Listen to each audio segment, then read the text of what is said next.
Okay, let's move on to the top political story of the day, because Congress Vice President Rahul Gandhi was hitting the road again in a state which he should be looking as the recipe for a possible Congress revival, the state of Uttar Pradesh.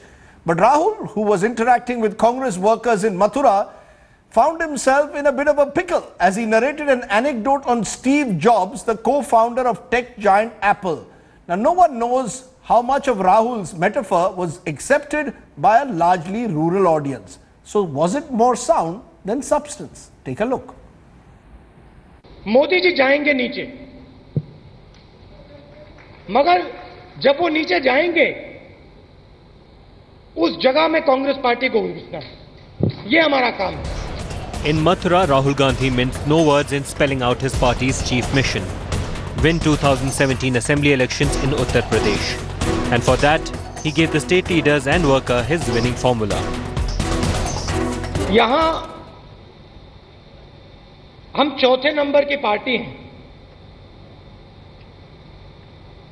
मगर उत्तर प्रदेश में हम पहले number की विचारधारा है. In the long list of Rahul Gandhi's seemingly outlandish metaphors, the Congress Vice President even evoked Apple's legendary CEO Steve Jobs. और राहुल गांधी जी ने भाषण दिया है, उस स्टीव जॉब्स की कहानी भी सुनाई. क्या समझ में आया? उन्होंने युवाओं को और सभी सीनियर लीडरों को और मीडिएटर सभी को यह संदेश दिया है कि कांग्रेस पार्टी को अब जमीन से संघर्ष करते हुए आगे बढ़ने के लिए उन्होंने यहां से सभी को आह्वान किया है. जानते हैं स्टीव जॉब्स कौन थे? Steve job was the founder of Apple computers, जो एप्पल के सीईओ भी थे. उनका कहने का तात्पर्य यही था कि हर एक कार्यकर्ता का अपना एक मोटिव है, अपना एक संघर्ष है, और अगर वो निरंतर रूप से उसमें लगा रहेगा तो निश्चित रूप से कहीं ना कहीं इसकी चमक निकल.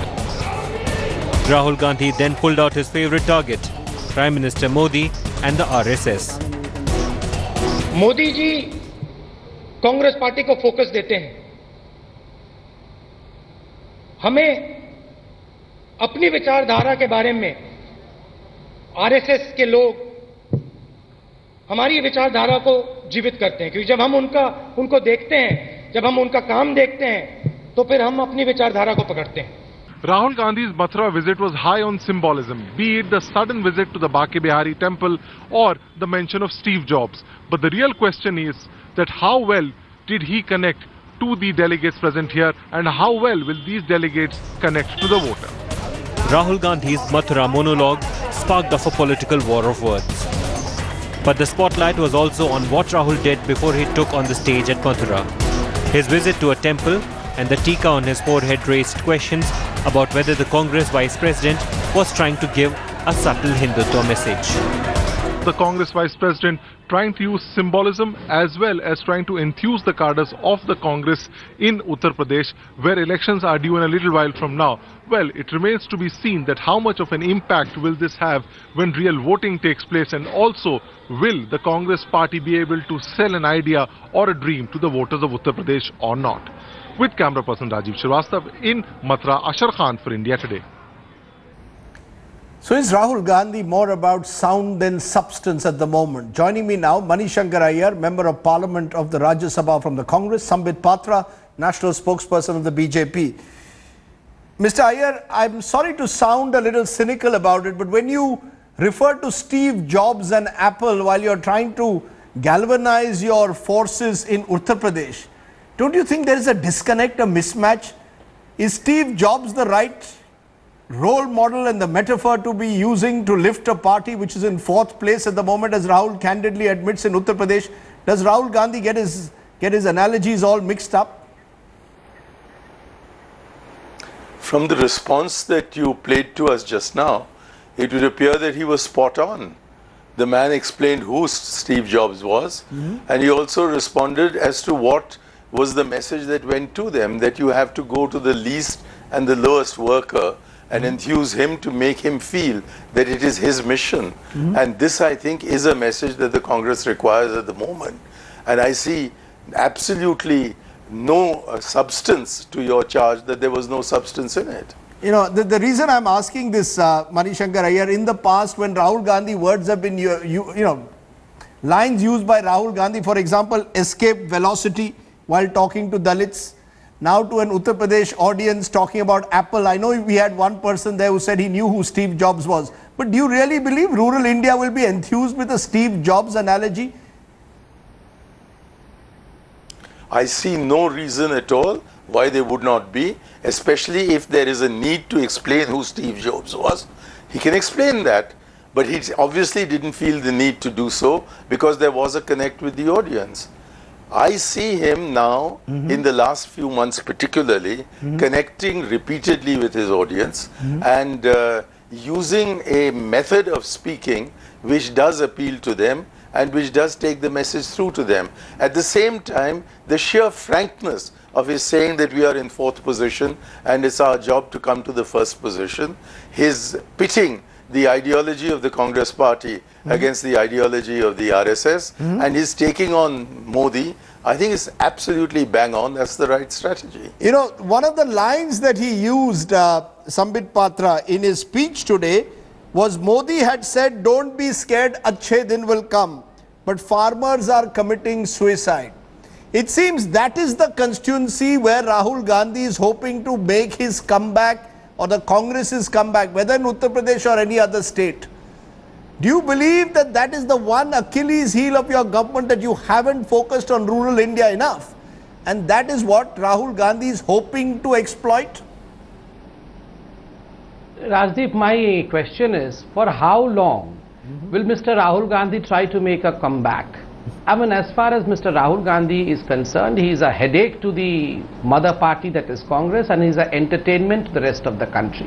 And let me be very frank today, I have minced no words in saying it must be a very hard task for Manishankar Iyer ji to defend Rahul Gandhi, but I would mince no words. Today, most of the country watches Rahul Gandhi to have a lighter side of the whole thing. I mean, if they are bored the whole day, they watch Rahul Gandhi because they want to see a grown-up child in front of them, taking on jibes, rhetorics, and I'm very frank on this. No, those are very harsh words. Let me come. Aren't they extremely harsh words that you are using? These are frank words. These are frank words, Rajdeep. I've been hearing Mr. Rahul Gandhi since long. These are frank words. Harsh words are what was told by Mr. Manishankar Iyer before the 14th election, that Chaiwala can never become a Prime Minister. Those were harsh words. What I speak is a frank word. Ask Mr. Manishankar Iyer. Within the heart of its heart, he would be knowing what the reality is. But since he is a spokesperson for the party, he would not be able to speak out the truth. Let Mr. Iyer respond. Mr. Iyer, in your heart of hearts, do you agree with anything that Sambit Patra has said? Amrinder Singh today in the Times of India is quoted as saying that Rahul needs a reality check.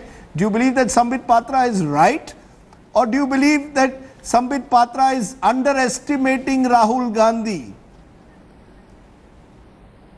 I think Sambit Patra is the entertainment which people look forward to. He really is a child pretending to be grown up. As far as I'm concerned, if Amrinder Singh wishes to join Sambit Patra, best of luck to him. But I cannot for a moment believe that anyone, certainly not in the Congress party, would take any of the remarks, the very offensive remarks, that Sambit Patra has made this evening seriously. Quick response, Sambit Patra. Is Rahul Gandhi, is one thing to attack him. Is the BJP simply treating him as a non-entity? Is that the way you do it? That you use a Smriti Irani to target Rahul Gandhi because you believe the Prime Minister doesn't even want to see Rahul Gandhi as a political rival. Is that the strategy? Ignore him, or at best treat him as a low-level leader? No, low level would be a wrong word, but you have rightly pointed out the fact that he is a non-entity. And let me tell you, you don't have to strategize for Mr. Rahul Gandhi. Why do you need a strategy in place to counter Mr. Rahul Gandhi? Look, I mean, if you go into the last few speeches of Mr. Rahul Gandhi, it is almost as if he is opening into a garment industry. Every speech of his has a name of a garment. First he begins by suit and boot, then next day he goes to kurta pajama, the third day he goes to a chappal, fourth day, that is day before yesterday in Patna, he was speaking about dhoti. I mean, for how long are you going to do this tailoring business? Why not serious politics? That's the reason as to why I call him a grown-up child, and that's how the people of this country look Mr. Rahul Gandhi as. Sorry if I'm hurting you, that is a reality. Manishankar Iyer, is that suit boot jibe working? The other day he called Narendra Modi Feku. Do you believe that this is working? Do you believe this is getting under the skin of the BJP, or does it reveal that Rahul Gandhi has no new ideas to offer, so he resorts to nice one-liners? if it's not working, this program wouldn't be taking place. You're taking him seriously. That's why there's a discussion on this issue. And while Mr. Patra is welcome to think that this is the garment industry, the fact of the matter is that that one metaphor has gone so deep into the psyche of the Indian people that the BJP, taking fright, is using expressions like garment industry to try and counter. But he went from suit boot to kurta pajama. He went from suit boot to kurta pajama. May I finish? Yes. May I finish? Yes, of course. May I finish? Which it is a metaphor which has quite appropriately set out exactly what Modi and his crowd stand for. And therefore, we are quite content with it. And if he is able to play upon this theme, like a good sitar player ought to do, then we are getting a tune that we wish to hear. Let me ask you this though, Manishankar Iyer, that in Mathura, Rahul Gandhi also goes to the Bake Bihari temple. Is there some of his advisors who are saying that he has to also in some way be seen as someone who is reaching out to a Hindu constituency? Is this also part of brand Rahul being in some way reinvented? Indira Gandhi used to wear a Rudraksh mala. Rajiv Gandhi, I was with him, visited several temples. I don't think temples are not part of the culture of India. What I do believe is that... You want to respond to that, Sambit Patra, as we lost that line to Manishankar Iyer? Is there a sense that you are getting that the Congress wants to now somewhere A, position you as a suit boot ki party, and B, claim that you are not the sole, you don't have the sole monopoly over so-called Hindu politics? As far as the visiting of temple is concerned, I believe it only comes after the aftermath of going through the Antony Committee report.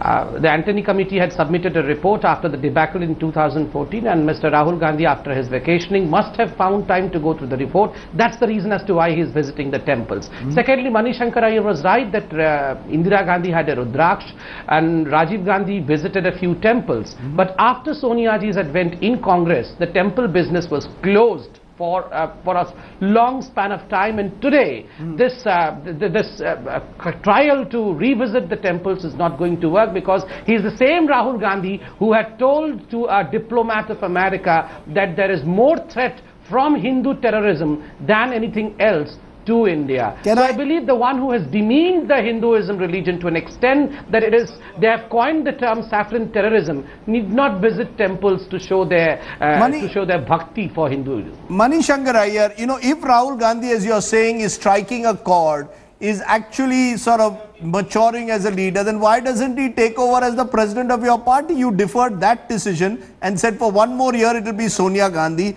It appears that even a section of the Congress is not convinced at the moment that Rahul is the person who can lead your revival. Is Sonia Gandhi debilitated? Is Sonia Gandhi disabled? Is Sonia Gandhi still not able to function? She is functioning. And therefore, who's your leader number one? I'm absolutely sure that when the time comes... Who's your leader number one? I think it is Sonia Gandhi without a shadow of doubt. It's Sonia Gandhi without a shadow of doubt. That's precisely and she'll remain leader number one. So you seem to believe that Sonia Gandhi is the president of the party. So where does that leave Rahul Gandhi? Where does that leave Rahul Gandhi? We thought he was Rahul Gandhi as vice president. It leaves Rahul Gandhi as vice president of the party, which is the position he holds. Okay. It's interesting that you are saying on this program, I think you've given us that Sonia Gandhi is still very much Congress's leader number one. Manishankar Iyer, Sambit Patra. Why should there be any doubt on that? She is formally the president of the party. Yes, but why should there be any doubt on that? Because I'm sorry, yes. I haven't made your program as amusing as you might want it to be. But she is the president of the party. Yes. And so long as she is the president of the party, she will be the leader of our party. Okay. And when the appropriate time comes, the succession will take place. Okay, let's leave it there. Let's leave it there. Sambit Patra, Manishankar Iyer, appreciate your joining us here tonight on the News Today. Meanwhile,